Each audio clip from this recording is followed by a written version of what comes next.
Welcome to Goal, where we go beyond the game to delve into the bank accounts of the world's most influential football clubs.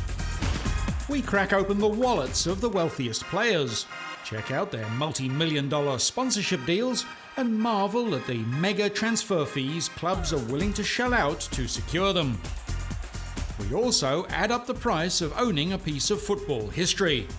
That's all coming up on Goal. Soccer, the only sport on the planet that can truly be called the world game. Boasting hundreds of professional leagues around the globe with thousands of clubs between them, the football industry sees billions of dollars changing hands at any given moment. Long gone are the days when clubs needed to hold local fundraisers just to stay afloat. Now, with the big clubs of the world's top leagues spending millions of dollars a day without even blinking, football is no longer just a game. It's serious business. As in any business, a company's share of the revenue is a direct reflection of its performance in the marketplace. In the case of football, the battle for market dominance is played out on a pitch rather than in a boardroom or on the stock market. With millions of viewers watching every week, a poor performance could not only cost Premiership points, it could also have disastrous effects on merchandise sales, ticket takings, even potential sponsorship deals. If a team's downturn in performance lasts for 1 or 2 seasons, the effect on club finances can be catastrophic. The decline of Leeds United is a prime example of the fickle fortunes of the football business. Within 3 short seasons, Leeds fans saw their club fall from the top echelons of the English Premier League into the relegation zone, where it faced the prospect of possible bankruptcy. The Leeds United collision course began at the end of the 2001-02 season, when narrowly missing out on the lucrative Champions League cost the club much more than dented pride. Having coughed up megabucks at the beginning of the season to buy players that would take them to the Champions League, they were out of pocket by millions of pounds after their costly investments underperformed. In serious debt, Leeds had to find big money and find it quickly. The only solution was to sell off some of its most valuable assets. In one fell swoop, the club kissed goodbye to 3 of its world-class footballers.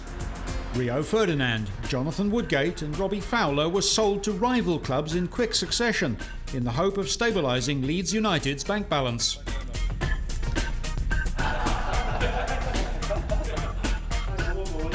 Finances remained tight throughout the following season, and the team felt the pressure to produce good enough on-field results to save the club.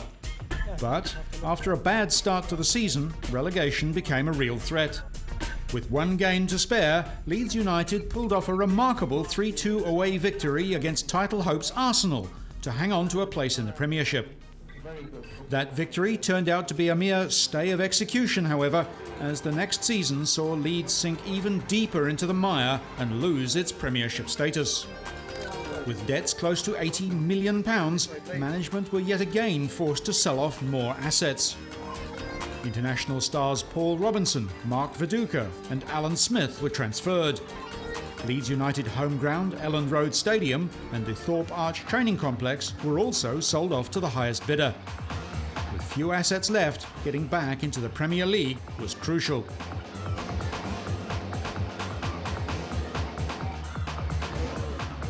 At the end of the 2005-06 season, Leeds finished 5th in the Championship and won the right to a play-off with Watford for promotion to the Premier League. With 40,000 Leeds fans backing their beloved team, things finally seemed to be looking up for the struggling club. Sadly, Watford FC had other ideas and dealt Leeds a 3-0 thrashing. Having come so close to promotion, the club was unable to build on its 2005-06 form. The following season saw a total collapse of their on-field performance, and they finished in the relegation zone of the Championship. Demoted to League One for the first time in Leeds United's 87-year history, the club continues to be dogged by financial difficulties. The glory days of the English Premier League little more than a distant memory.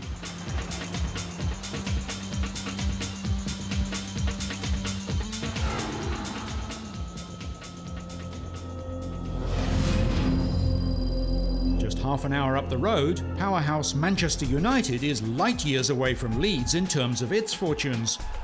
Laying claim to the title of England's most successful club, Man U has won 9 premierships in the last 16 seasons, never finishing lower than third. Rubbing salt into other clubs' wounds, Manchester United is consistently listed by Forbes magazine and the Deloitte Football Money League as one of the world's richest soccer clubs. Thanks to its reported annual turnover of well in excess of £200 million, Manchester United has become a force to be reckoned with as a business as well as a football club. In late 2007, the club declared profits of £60 million, doubling its previous year's total and multiplying its 2005 takings by 6. But such impressive figures are still not enough to satisfy the ambitions of the club's directors back at Old Trafford HQ. They aim to post annual profits approaching £110 million by the year 2011. So, how does Manchester United do it? Where does all this money come from? Ticket sales for Manchester United, or match day revenue, contributes 44% of the total turnover for the year. The adoring fans hand over a massive £92.6 million to Manchester United on a yearly basis, with the privilege of watching the Red Devils make mincemeat of their opponents at Old Trafford. This works out at an average of £3.2 million per home game, a small price to pay for the legions of Man U fans who are happy to dig deep for the thrill of watching some of the world's greatest players in action. Thanks to the recent redevelopment of the stadium, which increased Old Trafford's capacity by 8,000 seats, matchday revenue has been boosted by an enormous £21 million per annum, which equates to £2,125 per seat.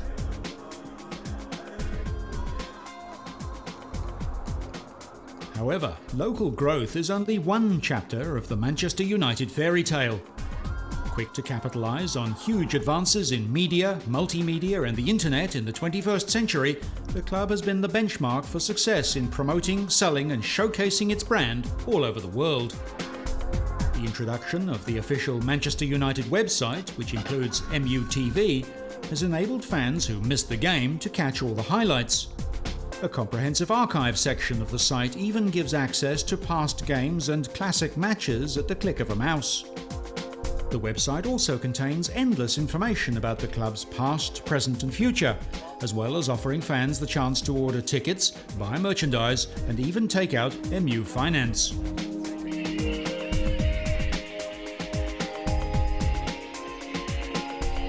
This easy access to information has created a global fan base of massive proportions. Estimates put Man United's loyal supporter base at more than 330 million people, including 139 million core fans. This constitutes a leap of almost 50% in the space of 5 years. With a minimum of 139 million people viewing their product on a weekly basis, it's no wonder that sponsors are literally throwing money at Manchester United.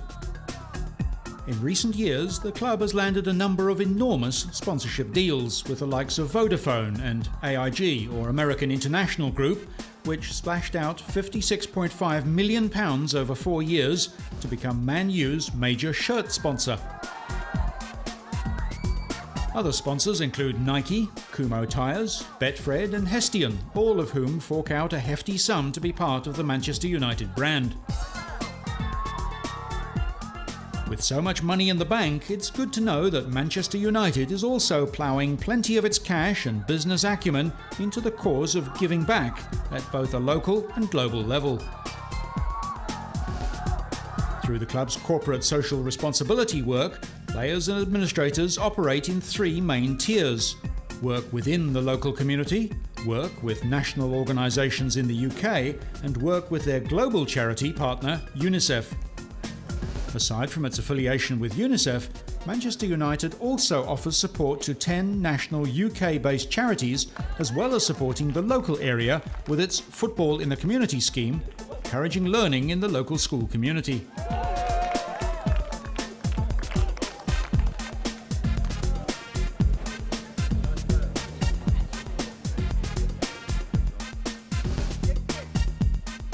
Seen here doing charity work with the UN, Man United is proving as much a leader in its philanthropic efforts as it is in its sporting and business pursuits. Surprisingly, however, despite its vast supporter base and incredible global growth, the all-conquering Manchester United will have to grow even deeper pockets to rival the bank balance of a certain Spanish club.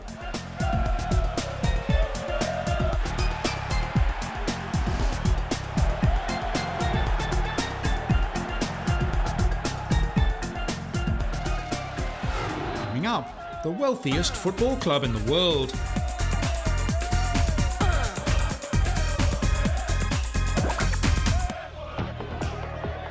Billed as the most successful European club of all time, Real Madrid is happy to assume the mantle of the world's richest soccer club. While the rest of the top 10 jostle for position on a yearly basis, Real Madrid has held on to the top spot for the last 3 years. With unsurpassed revenue of £236 million for 2006-07, including an impressive 20% growth from the previous year's total, Real Madrid stands way out in front in terms of its wealth. The growth of Real Madrid's revenue can be attributed to its recent return to championship-winning form. In 2006-07, the club won La Liga for the first time since the 2002-03 season, handing Real its 30th domestic title. Prior to the 06-07 win, the club had faced widespread criticism for amassing a squad of A-list soccer celebrities who couldn't pull together as a team. However, it seems that current manager Bernd Schuster has found the perfect formula to put Real back at the top of La Liga. Now boasting world-class players such as Robinho, Arjen Robben, Fabio Cannavaro and Captain Raul, the future once again looks bright for the All-Whites. Traditionally, Real's revenue stream has come from commercial areas such as sponsorship and merchandise sales. However, its growth in 2006-07 was achieved via increases in matchday and broadcasting revenue. Escalating by an incredible 42% to £89.1 million per annum, the broadcast revenue alone has sent Real's financial growth through the roof, ensuring it remains at the top of the money-earning charts. Much of that money comes from Spanish media company MediaPro, who won the broadcast rights to Real Madrid on a 7-year contract, which guarantees £740 million to the club. To put this into perspective, Manchester United's broadcast rights for 2006-07 came to a mere £61.5 million, compared with Real's total of nearly 90. The difference of £27.6 million is enough to buy around 6 private jets, or 18 Ferrari Enzos. Add to this mind-boggling broadcasting deal matchday revenue in excess of £55 million, with an average home attendance of 71,500 fans, and you start to get a good picture of just why Real Madrid remains untouchable at the top of the soccer-rich list. Let's not forget that all those fans need to be dressed in the ever-changing strip of their favourite club. And with a little bit of help from a few money-wielding sponsors, Real's commercial revenue of £91.8 million marks yet another chart topper for the Spanish super club.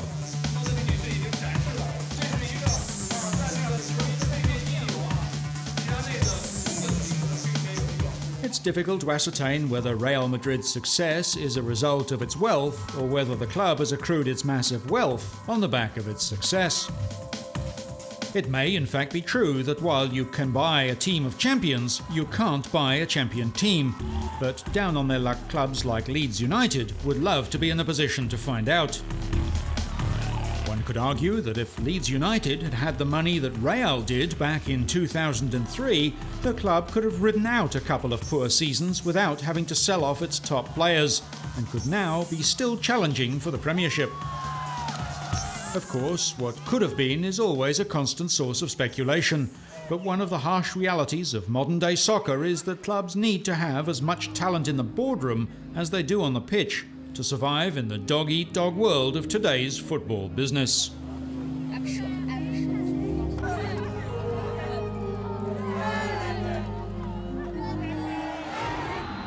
Coming up, clubs aren't the only ones benefiting from the growth of soccer.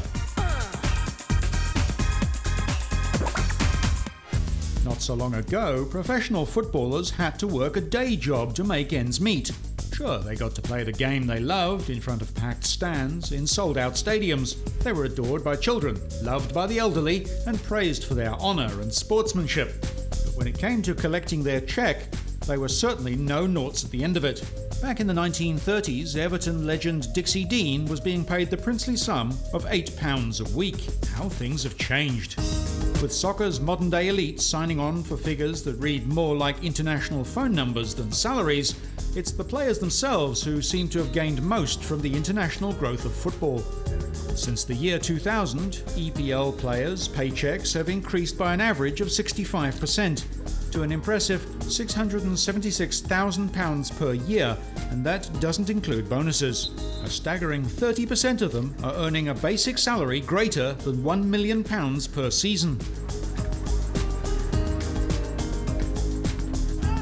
In recent years, players the likes of Ronaldinho, Frank Lampard and even Thierry Henry have topped the list as the world's highest paid players. Surprisingly though, it's not these seasoned professionals who currently lead the way in mega salaries. A changing of the guard is in progress, with the next generation of players calling the shots. Drawing a gargantuan weekly income of $286,876 Brazil international and AC Milan regular Kaká tops the pile with a whopping $15 million a year. Although this may come as a surprise to some fans, the midfielder has done plenty to deserve such distinction. During a stellar 2006-07 season, Kaká led his club side AC Milan to an emphatic Champions League win. And the Champions title wasn't the only addition to his trophy cabinet the season. In fact, he won an incredible 20 individual honours between 2006 and 2007, including UEFA Champions League top scorer, UEFA Club Footballer of the Year, European Footballer of the Year, and FIFA World Player of the Year.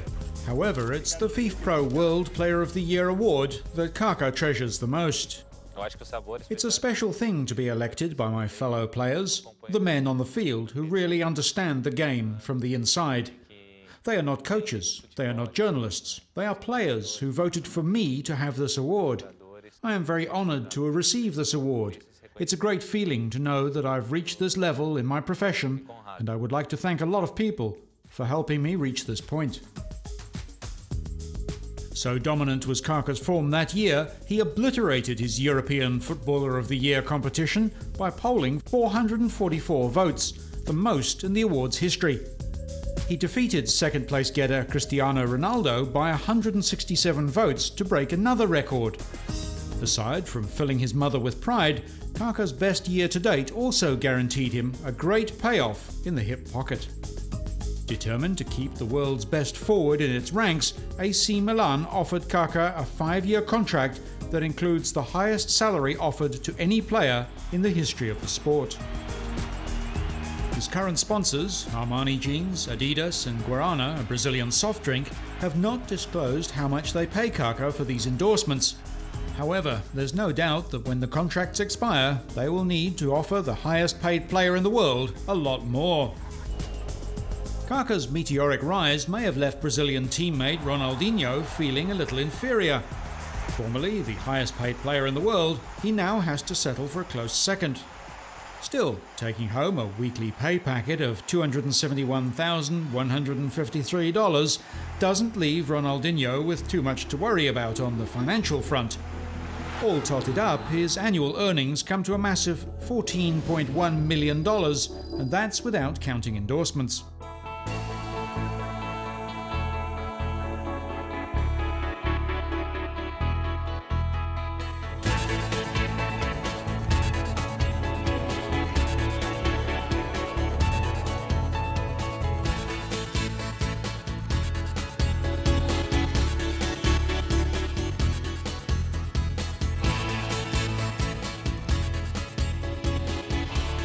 Only 2 years and 1 month older than Kaká, Ronaldinho has already achieved so much in his brilliant career. He's been playing football professionally for almost a decade, and over that time, Ronaldinho has won 23 individual awards, including the European Footballer of the Year in 2005, and the FIFA World Player of the Year 2 years straight in 2004 and 2005. His impressive trophy cabinet also contains reminders of winning the UEFA Champions League, La Liga, Copa America and the 2002 FIFA World Cup. Replicas of his famous number 10 jersey are sported by children of all ages who aspire to playing football like the hero. His endless talent, goofy smile and truly beautiful game style make Ronaldinho a marketing dream, and he's more than happy to play along. His major sponsor, Nike, have called on Ronaldinho's help to promote their products on numerous occasions. In one particular internet commercial, Ronaldinho obliged in spectacular style by volleying a ball back and forth between the penalty spot and the crossbar with pinpoint precision. The rush to check out this neat trick helped Nike rack up 12 million views in no time at all. Ronaldinho was also central to Nike's first ever product line for a football player. The Ronaldinho R10 signature line included specially designed boots, clothing and other football products.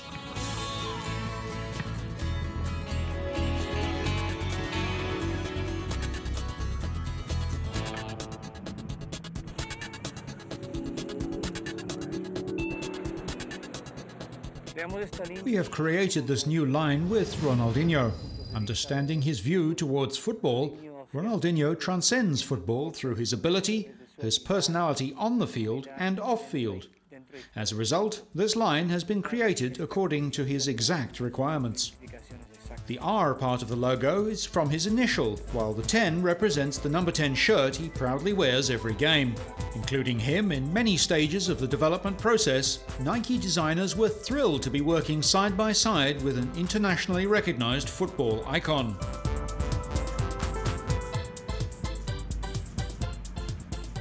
It was an honor to work with Ronaldinho, and I'm really happy of how these boots end up. And as far as these boots is designed specific to Ronaldinho to increase the touch 360 degree on the upper and then bottom. Also, we add these 3 color stitching to represent his elements in life: family, samba, and joy. So this is 100% Ronaldinho's boots.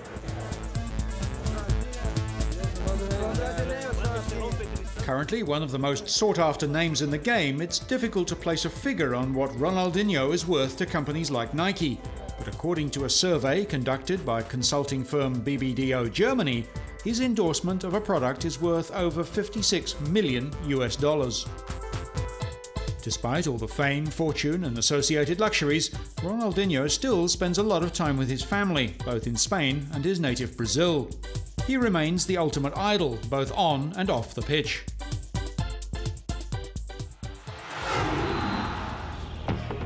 Recent history, the biggest rivalry faced by Ronaldinho and Nike in terms of marketability has come from the dream partnership of Adidas and David Beckham. Currently playing in the US for MLS club the LA Galaxy, Beckham has long been rumoured to be the wealthiest footballer on the planet. Although no one disputes his obvious talent, the former England captain has not been up for an individual award since way back in 2001, when he was a UEFA Club Player finalist. In fact, he's yet to do better than winning that award in 1999, which remains his biggest career accolade to date. Although his share of the trophy haul looks rather paltry compared to the likes of Ronaldinho, Kaká and other greats of the game, his bank balance undoubtedly offers plenty of consolation. While playing for Spanish club Real Madrid, Beckham was on a weekly income of $240,000, or around $12.5 million a year. Some football followers viewed this huge sum as something of a slap in the face for more talented players who are taking home considerably less. Despite the criticism, Beckham remained as courteous as ever. Refusing to let the controversy get the better of him, he spoke of his Real Madrid teammates with great admiration. Well, I'm lucky enough, the players that I admire I play with, so you know, to have them players and to look up to players like that, you know, like Ronaldo, Zidane, Figo, Roberto Carlos, Raul, you know, to have them all in the same team as you, you know, you can't ask for better than that. But as I said, you know, I played for Man United for a long time, and I had a lot of players in that team that I respect, and you know, having Roy Keane as a captain was a big plus for everyone, and still is for Manchester United. And to be fair to David Beckham, he does offer a lot more than mere football skills. There's the profile, marketability and sheer revenue the Beckham brand brings to anything it attaches its name to. With Beckham on board, a club can count on crowd numbers, merchandise sales and even television ratings to skyrocket. And that kind of value is worth paying the big bucks for, whether or not he can kick a ball. His popularity around the world is unsurpassed. This enables his club side to market itself to areas of the globe they were unable to reach in the past. His rock star following throughout Asia is a multi-million-dollar industry in itself. Obsessed Japanese and Chinese fans will buy almost anything bearing their beloved Beckham's face or name. In early 2008, a Chinese manufacturer named a range of condoms after the soccer superstar. According to the brand's marketing spiel, buying a packet of these condoms will enable users to score in the bedroom like Becks does on the pitch. Even without securing David Beckham's permission to use his name, the condom is now the market bestseller in China.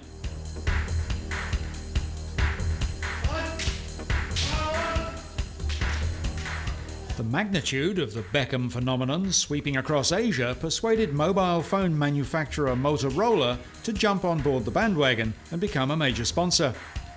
Having seen what Beckham did for former sponsor Vodafone's profile, Motorola is hoping its new star will help it make a similar impression on the market. Motorola joins the likes of Adidas, Coty, Corio Armani, Police, Sharpie and Pepsi as products that Becks currently endorses. Pepsi, which has sponsored Beckham for a decade, has featured the part-time actor in countless advertisements. Never shy of the camera, he's shared the screen with plenty of other A-list celebrities in his career, including Beyoncé Knowles and Jennifer Lopez. There is one sort of camera, however, that Beckham now refuses to smile for. Since suffering the slings and arrows of the gutter press in the wake of his affair with Rebecca Luz in Spain, he and his wife Victoria have been determined to steer well clear of the stalking paparazzi. No, obviously the football side is better now, but I think that I'm always going to have the problem with paparazzi. You know, I have two men that have been outside my house for the last 2 years every day.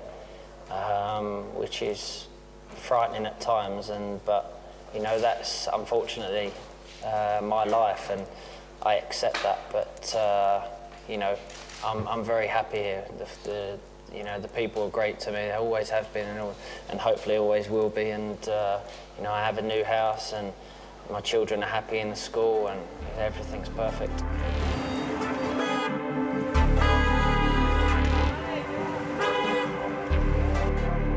Many believe that his antipathy towards the intrusive British press played a large role in the Beckham family's decision to move to the US.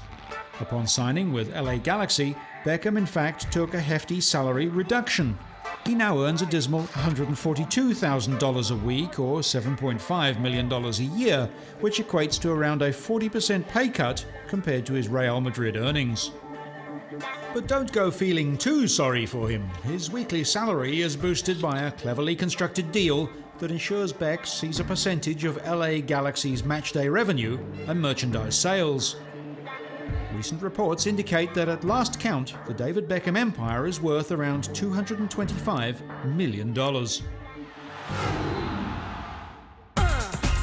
Coming up, we check out the best and worst transfer deals of all time. Transfers. Talk of them makes every football fan nervous, especially when the rumours start flying that one of their team's best could be heading overseas, or even worse, to a rival club. Player transfers can make or break football teams. Millions of dollars are often gambled on bringing in star players, and if those big-ticket ring-ins fail to live up to expectations, strapped-for-cash clubs can be left in financial ruin. Everton were lucky not to find themselves in Queer Street after signing Danish defender Per Koldrup for an enormous £5 million. The new addition to the club's lineup was brought in from Italian club Udinese in 2005 to strengthen Everton's questionable defence. However, after just one league appearance, Koldrup was put on the next plane back to Italy. It turned out that this so-called world-class defender was totally incompetent with balls above head height. In other words, he couldn't head the ball.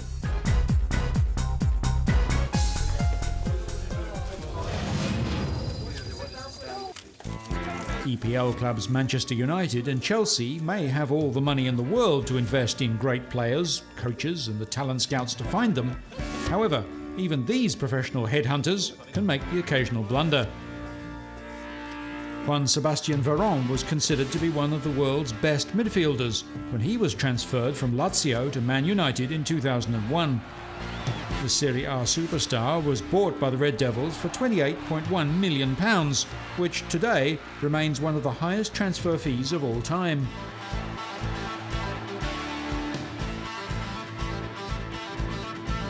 After a slow start to his EPL career, acquiring multiple injuries over the course of 51 games in 3 seasons, Veron was scalped by new Chelsea owner Roman Abramovich.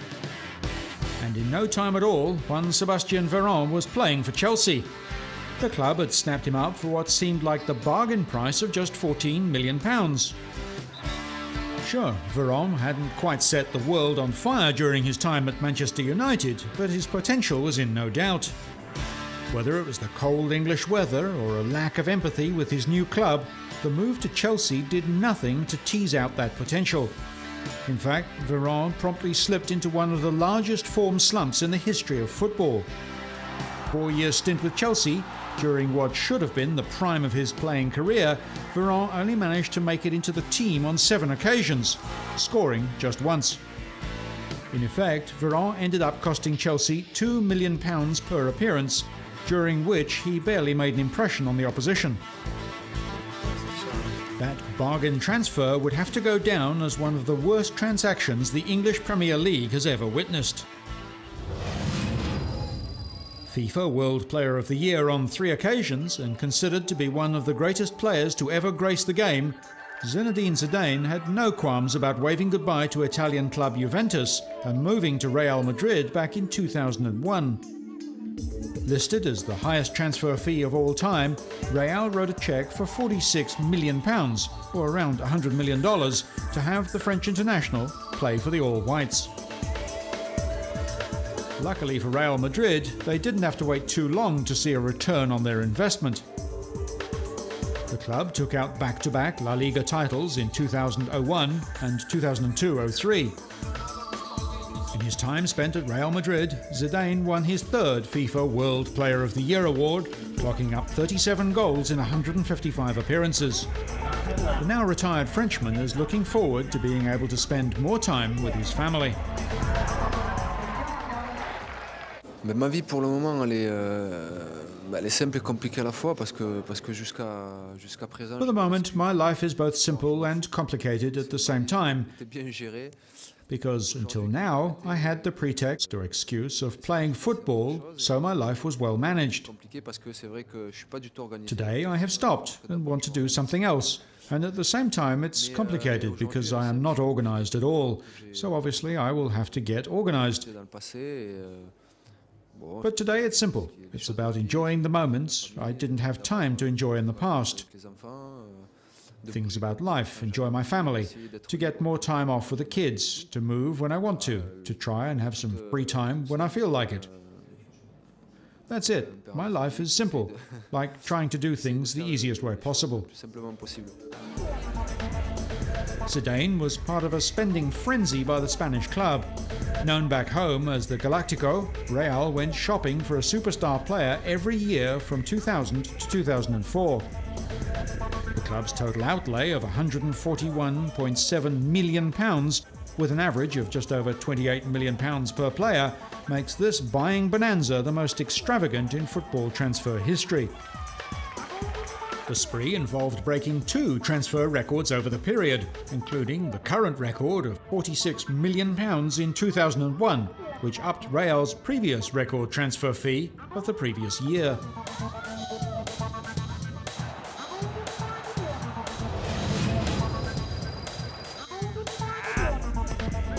Deciding to buy La Liga champion Luis Figo from competition rival FC Barcelona, Real Madrid spent £38.7 million on purchasing the talented right-winger in the summer of 2000.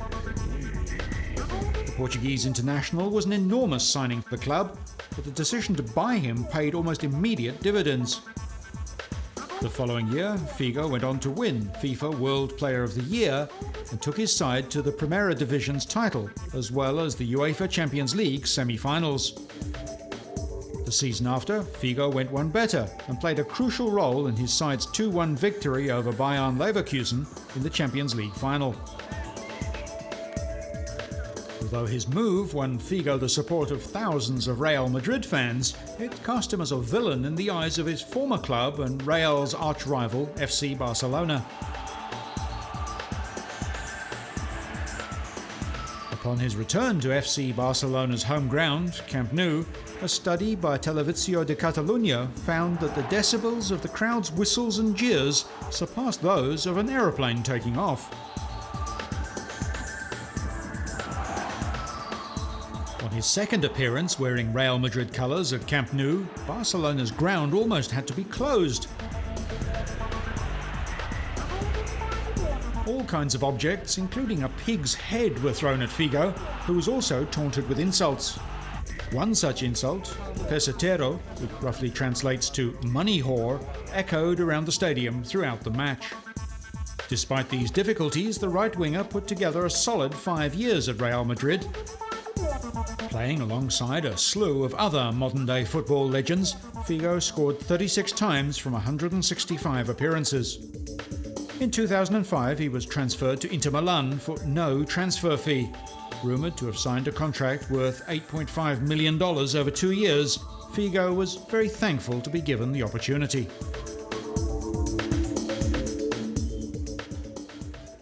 Muy contento y feliz por estar aquí, por el Inter me dar la oportunidad de poder debutar en el calcio.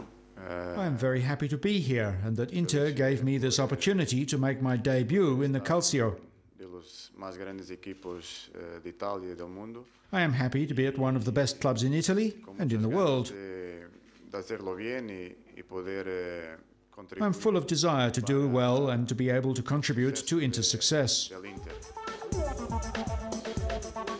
During the reign of Galactico, other large transfers involved bringing Ronaldo from Inter Milan for £26 million, David Beckham from Man U for £25 million, and Michael Owen for £8 million from Liverpool. Despite the team's early dominance, Real's grip on La Liga supremacy began to fade as its world-class players all started to age. It took an injection of young blood to take the club back to the top. There has recently been much debate about the money spent by EPL side Chelsea on Ukrainian Andriy Shevchenko.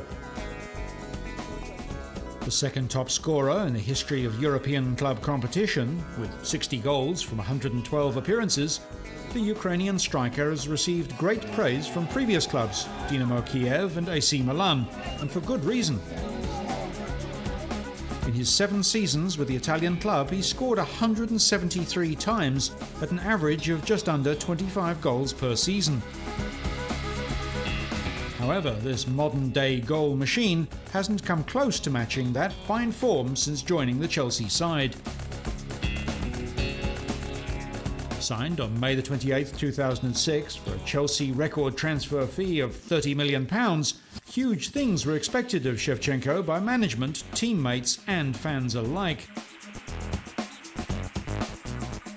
Supporters of the club hoped that playing alongside fellow Chelsea striker Didier Drogba Shevchenko would make a formidable world-class attack, putting Chelsea in contention for a Champions League title and potentially winning the team's third premiership. But 2 seasons into his contract, many questions were being asked about the record signing. His Chelsea average of just 1 goal every 3.2 appearances looked pretty dismal next to his AC Milan record of hitting the back of the net almost every game. Such poor form was a disaster for Shevchenko and the people responsible for signing him. With fans losing patience and demanding value for money, Shevchenko is feeling the pressure from all sides. But if he's to justify the record transfer deal and rescue his English Premier League career, he'll need to return to goal-kicking form, and fast. Coming up, what fans will pay to get a piece of their hero.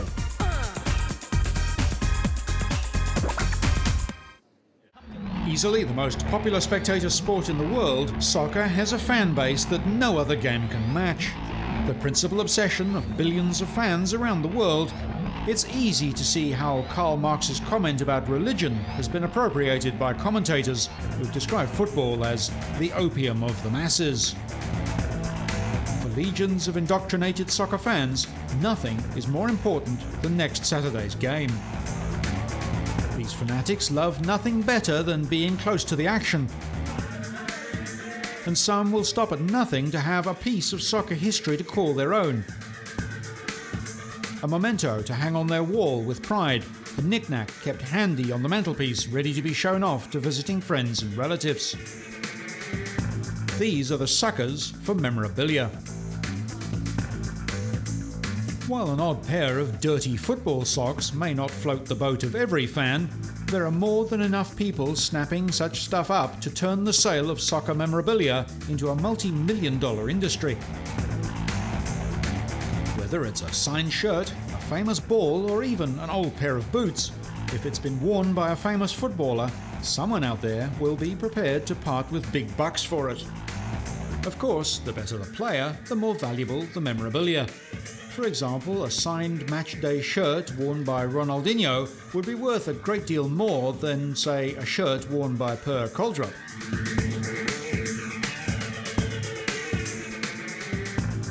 However, it's not only the player's talent that determines the value of the merchandise.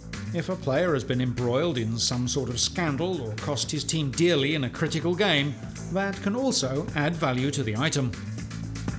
Football now is a global sport. As I say, it's played in every sort of continent in this earth, from the Far East to obviously South America. It was a great nation.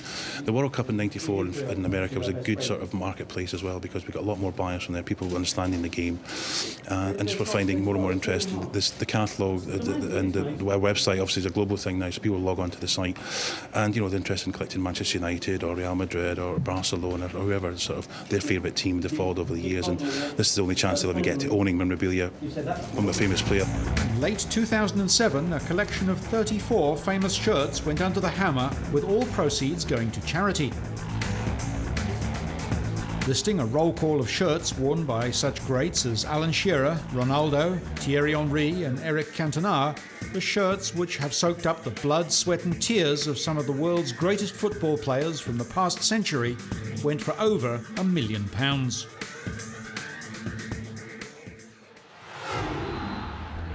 In May 2005, the oldest surviving FA Cup was sold at auction for a massive $1.16 million. The cup, made in 1896 as a replacement for the stolen original, was bought by a telephone bidder at Christie's in central London.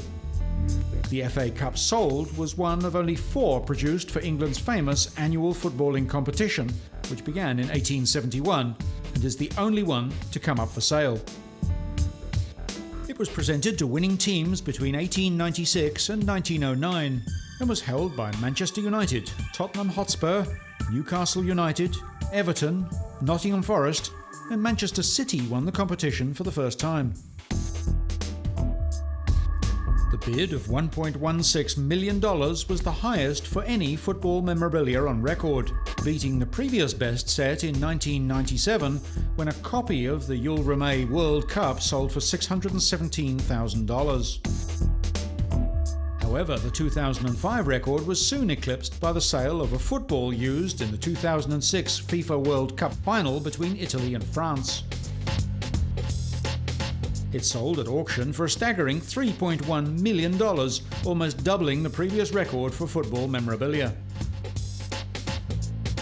Signed by the Italian team, which beat France on penalties, it was snapped up by Qatar's Emir-in-Waiting, Sheikh Mohammed bin Hamad Al Thani. The self-proclaimed Italian football fanatic had attended the World Cup final and felt that the chance to own his own piece of footballing history was just too good to pass up. The World Cup final ball was not the only item sold off at auction from the 2006 FIFA competition. Various World Cup related items also went on sale at an auction house in Garching, including tracksuits worn by trainers and players, along with logos and posters from stadiums. We have the original Jurgen Klinsmann tracksuit with his initials on it. That is a highlight. We have Oliver Kahn's football shirt with Philippe Lahm's signature. We have the original boots which Bastian Schweinsteiger wore, and they are also signed. And we have a really great ball from the opening ceremony with lots and lots of famous autographs on it, including Pelé, Franz Beckenbauer, Claudia Schiffer, Günter Netzer, Stoiber, and so on. With 300 football fans from all over the world attending the auction, it was clear that some fans will stop at nothing to eke out every last drop of excitement from the World Cup. Although the party had already been over for several weeks, many were determined to buy a piece of history, so they could go on living the World Cup dream. Those pieces of history can come with a rather large price tag. The original tracksuit worn by Jurgen Klinsmann went for $930. Bastian Schweinsteiger's boots fetched $750, while the ball signed by Pelé had to be seen as a bargain at just $2,625.